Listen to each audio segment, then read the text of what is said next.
Today I'm going to talk about backlight. When we're out in nature, light will be coming from all kinds of different directions. So it's really good if we can find a spot that has good frontal light, and we've talked about that, where we want it to come from a direction that's not too high, not too low, just right. But also if we can find a spot that has some lighting coming from behind them to help highlight or separate them from the background.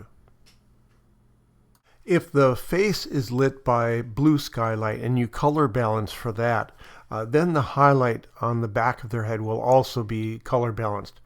So you needn't worry about the blue sky lighting up hair and turning blue. Now here we have a nice area, nice pose, good dress, but there's no accent or no backlighting. It's not bad. There's plenty of separation of the subject from the background, but a little accent lighting would have added a little spice. It was sunny that day, so I had her lean in closer to the tree, and now we have that accent or separation light, but it's too strong. We've lost detail in that.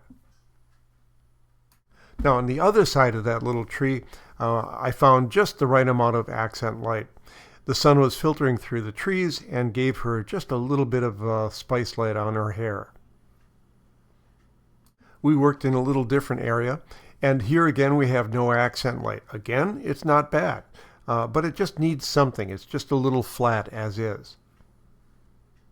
So we moved backward about 5-10 feet into an area that did have some sunlight to accent her, and that looks much better. We've got a nice accent line along her right side, our left. But I also added a reflector for the main light because there wasn't really sufficient main lighting on her face. So I used my fuzzy reflector on the ground, keeping her head down though, because we want to keep the head down for a low light. And that's okay. A highlight might have been a problem with a brimmed hat. So whenever possible, look for an area that has good frontal light, as this one does. It'll usually also require an overhead blocker, such as a tree, and then a nice opening behind the subject to give us good accent or backlight.